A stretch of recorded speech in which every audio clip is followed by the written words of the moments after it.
Is becoming a millionaire really as hard as it seems? We hear a lot of people talk about, how one day they want to become a millionaire, or what you should do to become a millionaire, or how it's really that milestone. Well, today we're going to be talking about the steps and implementations you can implement in your life, and especially in your 20s, to reach financial freedom and to become a millionaire. Before we dive in this video, make sure you smash the thumbs up button, make sure you leave a comment down below, and make sure to subscribe to our YouTube channel if you have not done so already. All right, brothers, let's dive in this right now. So first off, if you're in your 20s, you're going to be making a big decision, most likely, if you want to enroll in college or not. So the first step we're going to be addressing is staying out of student loan debt. Now, unless you have a solid career, or you know exactly which field and industry you're going to get into, and it requires a degree in that chosen industry, then getting a degree is a good option. But it's imperative at a young age to really weigh up your options and your limitations and where you are currently at in life, if possible, to stay out of student loan debt. Now, if you can go for free or your family will help you, then it would be smart to go and get that degree. That way you are still out of student loan debt, and it puts you ahead as well as having that degree and being able to work in a specialized field. If you look right here on this statistic, student loan debt statistics, just in 2020 alone was a record $1.6 trillion. And just to put that into perspective as an additional information, is student loan debt is actually the #1 asset to the government.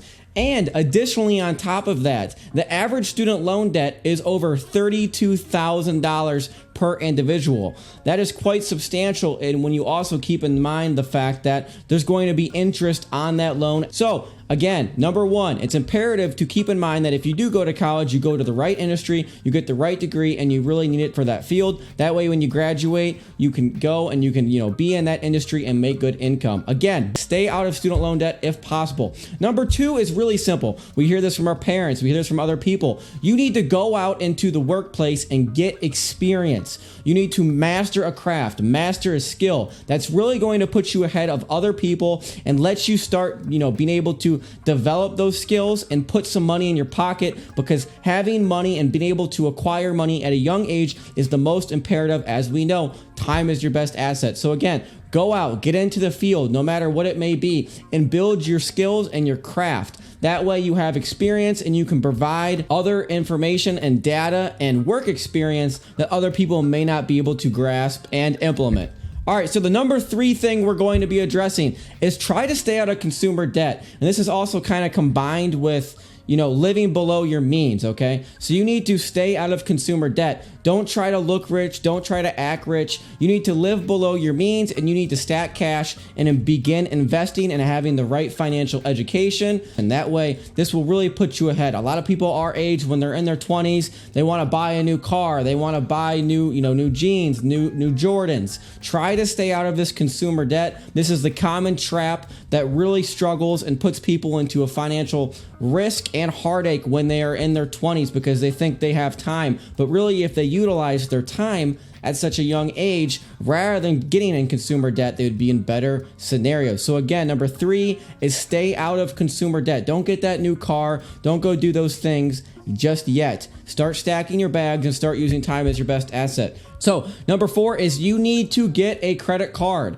as soon as possible. We talk about how to build your credit and the best credit cards to get. So check out those videos if you're interested in that. #4 is actually something we just mentioned. So if you have not checked that out, make sure to check out how to get above an 800 credit score, and make sure how to check out the top 5 best credit cards for people in their 20s and just beginning to build credit. But you need to build your credit score, and you need to get a credit card. It's imperative that at a young age, you are able to build your credit. That way, when you go and you eventually get a house and you get loans and you get a car, you're able to get the best rate possible. And again, as we mentioned, a credit score is really like a report card, but in the financial industry, and how you are able to use and manage your money. So it's imperative that, just like in school, if you got good grades, it's imperative also that you have, a good credit card and a good history of that for so-called your report card in life. So that's #4, get a credit card and build your score. Now, again, this kind of ties with #3. You need to be living below your means. So if you have to,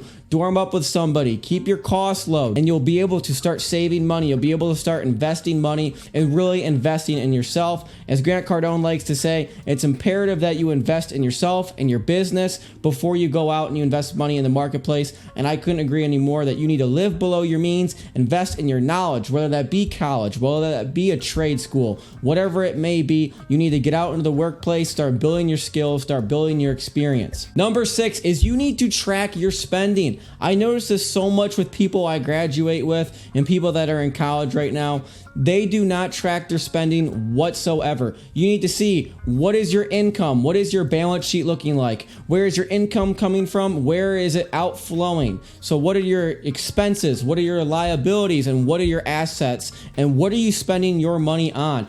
Once you start to be able to grasp how much money you are spending on certain things, you'll be able to cut those expenses and you'll be able to live below your means and invest and really use time as your best asset. Again, these are ways in which if you follow these methods and these protocols, you will be able to become a millionaire easier than ever before. A lot of people overthink it, they overcomplicate it. It's not as difficult as it may seem. You need to follow these fundamental steps that we are addressing here at Brotherhood Finance. If you have watched so far this far, please make sure to smash the thumbs up button, subscribe to our YouTube channel, and leave a comment if you agree with some of these ways and logistics you can use to become a millionaire and set yourself up for freedom. So the 7th one is actually something you may not understand, and that is getting used to taking risk. As someone once told me, you need to become comfortable being uncomfortable. And what I mean by that is you need to be able to allocate risks properly, learn from your failures, learn from your mistakes. And right now, really, when you're young, is a time to take the right adequate amount of risk. Go out and travel, experience those things, but at the same time, live below your means, invest, gather that knowledge and those resources you're going to be able to use as you have 40, 50, 60, 70, 80 years in front of your lives. We're very young. In your 20s, you have time, and that can be your best asset or your worst asset, Robert Kiyosaki. Going back to that, again, those are the 7 fundamental steps in which you can follow. These are things you need to implement in your 20s also. Number 1 is, although you're in your 20s and you may think you're never going to have to worry about it, you need to set up a retirement account. Now, 3 of these retirement accounts we're going to be mentioning is a Roth IRA, which is my favorite. You're going to be able to put $6,000 into a Roth IRA. Now, how a Roth IRA is you're going to put that $6,000 in, and then by the time you retire, you're not going to be taxed on that $6,000 because you pay taxes going in. So again, number 1 is Roth IRA. Number 2 is a 401k. A 401k is typically through your employer. They're going to match your contributions, and you can put about $18,000 plus a year into your 401k, and you're pretty much tossing money out the window if you're not taking a 401k. It's pretty much free money. The only downside with a 401k, which people forget, is when you're going to be pulling your money out of said 401k, you're going to be hit with taxation. With a Roth, you are not going to be hit with taxation. And the 3rd one is an HSA. This one is a health savings account. Also look into this. Also, it's one of the best retirement accounts you could set, and a lot of millionaires actually use HSAs as they have many benefits such as taxes, etc. So again, set up a retirement account. Number 2 is you need to learn how to invest. Hopefully here at Brotherhood Finance, you're learning how to earn, keep, multiply, and increase your return on investment. But you need to have different sets of portfolios. If you don't want to, dive into building and picking out your own single stocks and equities, you can set up funds like the 80% in the S&P 500 index fund, 10% in the international index fund, and 10% in a bond market index. This way you're going to be getting different exposure. You don't have to master investing. You just need to get your feet wet and start now. People that are in their 20s, they don't understand that they need to start now. They may have time, but again, time flies quicker than you may ever believe. You need to get in the marketplace, and you need to use these fundamental skills and abilities and experience that you're learning in the marketplace to become a millionaire when you're in your 30s or your 40s by following these protocols. And number 3 is you need to buy and hold. People overcomplicate the markets too much. Time in the market beats time in the market, as Warren Buffett likes to say. You need to buy and hold these assets for the long run as you can start compounding. As they like to say, compounding is like the 7th wonder of the world. Once that starts happening, you're really going to start seeing compound interest take advantage. Now, if you don't know what compound interest is, it's pretty much your money building off your money over time through dividends, through ROIs, through returns. It's very imperative that you just buy and hold an asset over time. Now this right here, this is an example. This is if you were to start a Roth IRA and use a compound interest calculator. So this one is a current principal. So let's say you have $11,000 invested and you annually invest about another $11,000.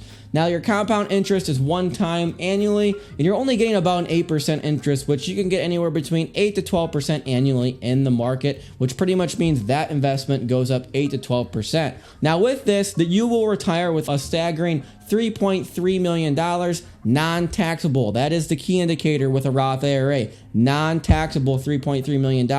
As we know, taxes can really hurt you quite a bit, so it's imperative to not have to pay taxes. You can get those advantages and perks by using a Roth IRA. If you found value in this video, please make sure to smash the thumbs up button, subscribe to our YouTube channel, leave a comment, and follow these implementations and protocols. That way you can easily become a millionaire and utilize your 20s in the right way. Again, thank you for watching this video. If you've watched all the way through, make sure to check out our other YouTube videos if you've not already done so. Much love. I appreciate you.